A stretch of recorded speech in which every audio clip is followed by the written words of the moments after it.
Di tengah keberhasilan timnas Indonesia menahan imbang Arab Saudi, Cina justru harus dibantai habis Jepang dengan skor 0-7.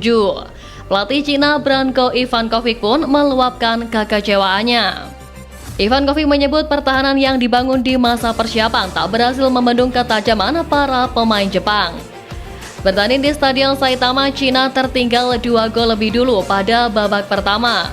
Gol tersebut masing-masing dicetak oleh Wataru Endo dan Kaoru Mitoma. Alih-alih cetak gol balasan di babak kedua, gawang Cina malah diberondong 5 gol. Takumi Minamino cetak brace, sementara gol lainnya dicetak oleh Junya Ito, Daisen Maeda, dan Takefusa Kubo. Ini adalah pertandingan yang sulit dan sebagai pelatih, ini adalah malam tersulit bagi saya. Keluh Ivankovic sebagaimana dikutip dari Xinhua. Kekalahan ini benar-benar jadi pukulan telak bagi Cina. Selain tercatat sebagai kekalahan terburuk dari Jepang, hasil negatif ini adalah kekalahan terbesar Cina di kualifikasi Piala Dunia. Akan tetapi Ivankovic meyakini kekalahan telak dari Jepang bakal jadi pelajaran berharga bagi tim arahannya yang didominasi para pemain muda. Kontradiktif dengan yang dialami Cina, seperti yang kita tahu, timnas Indonesia sukses menahan imbang tim langganan Piala Dunia yakni Arab Saudi. Publik sangat bergembira atas hasil membanggakan ini, bahkan situasi ini turut disorot oleh media Inggris The Guardian. Media tersebut menilai bahwa Indonesia berpeluang besar meraih poin penuh saat melawan Cina dan Bahrain nanti. Bahrain juga menjadi negara yang tak terlalu diunggulkan di grup C, namun di pertandingan perdana melawan Australia, Bahrain justru sukses memenangi laga dengan skor 1-0. Meski begitu, media asal Inggris itu menyebut bahwa skuad Garuda merupakan tim paling berkembang di Asia Tenggara dan paling berpeluang memperebutkan posisi ketiga dan keempat klasemen.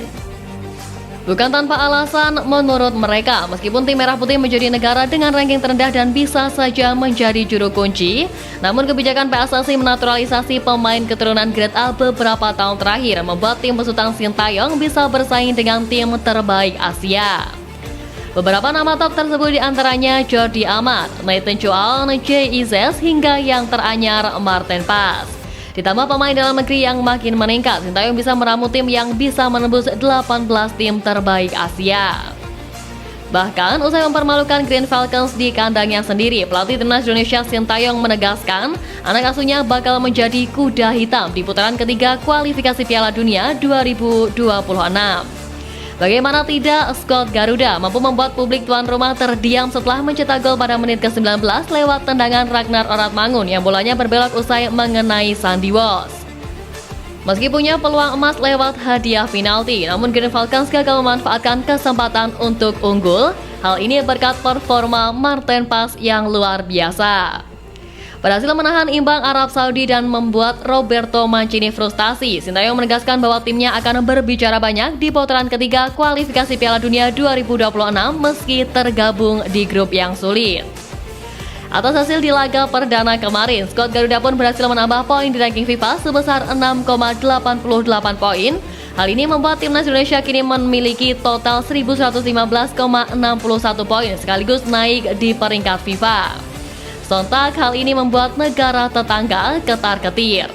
Sebelumnya, Malaysia sempat menyalip Indonesia di ranking FIFA saat melakukan Filipina di turnamen Piala Pesta Bola Merdeka 2024 pada Rabu kemarin.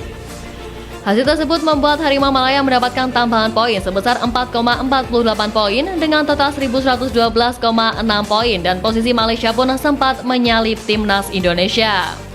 Namun dengan hasil skuad Garuda sekarang, jumlah poin tim Merah Putih lebih tinggi dari Malaysia. Dikutip dari laman Football Ranking, hasil imbang tersebut membuat timnas Indonesia naik ke posisi 131 alias naik 3 peringkat.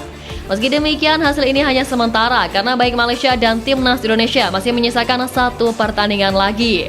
Selanjutnya, Indonesia akan melawan Australia yang kini berada di posisi kelima setelah kalah secara mengejutkan dari Bahrain.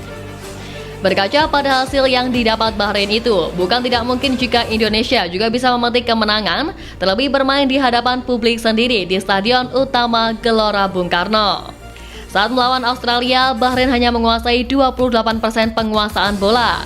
Meski Australia unggul jauh dalam penguasaan bola, namun pertahanan Bahrain mampu meredamnya hingga hanya mencatatkan 11 tembakan dan hanya 4 shots yang tepat sasaran. Sementara itu, pertahanan Indonesia pun tak kalah teruji saat menahan imbang Arab Saudi. Pertahanan Jay Ises dan kawan-kawan meredam 64% penguasaan bola Saudi dan akhirnya mereka hanya bisa menciptakan 4 tembakan tepat sasaran dari 18 kali percobaan. Jika skuad Garuda mengalahkan Australia, setidaknya timnas Indonesia bisa menempati posisi ketiga klasemen dengan raihan 4 poin nantinya. Bahkan posisi Indonesia bisa saja menjadi lebih baik dengan menempati runner-up dengan syarat Arab Saudi di laga berikutnya gagal menang saat berjumpa Cina. Sedangkan untuk Bahrain, mereka akan mendapati lawan yang berat dengan berjumpa Jepang, yang mana di atas kertas Jepang tentu sangat diunggulkan untuk menang. Hal itu nantinya bakal membuat Jepang kokoh di puncak klasemen, sedangkan 3 poin Bahrain nantinya akan bisa dilewati oleh Indonesia jika menang melawan Australia. Jika skenario tersebut terjadi, ini akan menjadi keuntungan besar bagi Indonesia. Terlebih di matchday ketiga nanti, Witan Sulaiman CS akan bersua dengan Bahrain dan juga Cina. Di atas kertas, kedua lawan tersebut sedikit lebih mudah untuk dihadapi dibandingkan dengan Arab Saudi dan juga Australia. Saat yang bagus yang didapat Sintayong tentu akan membuat mental para pemain menjadi cukup baik yang berguna untuk menatap laga selanjutnya. Berbicara soal start, yakni laga melawan Arab Saudi kemarin, ternyata dari 26 pemain yang dibawa Sintayong ke Arab Saudi, 3 diantaranya tidak ada di daftar susunan pemain. Mereka ialah Ramadan Sananta, Dimas Derajat, dan Muhammad Adi Satrio. Lantas, apa penyebab ketiga nama tersebut tidak masuk ke dalam skuad? Sesuai peraturan AFC, hanya 23 pemain yang boleh didaftarkan untuk laga melawan Arab Saudi. Akhirnya, Sintayong pun tidak menyertakan nama Ramadan Sananta, Dimas Derajat, dan Adi Satrio. Pertimbangannya tentu karena alasan teknis. Dimas Derajat dan Ramadan Sananta kalah saing dengan Ragnar Oratmangun dan Rafael Strike. Sementara Adi Satrio kalah saing dengan Martin Pas, Nadeo Argaminata, dan Hernando Ari. Meski tak dibawa dalam skuad, namun ketiganya tetap akan menjadi pilihan Sintayong di laga selanjutnya. Kita nantikan saja bagaimana kiprah timnas Indonesia di matchday kedua nanti.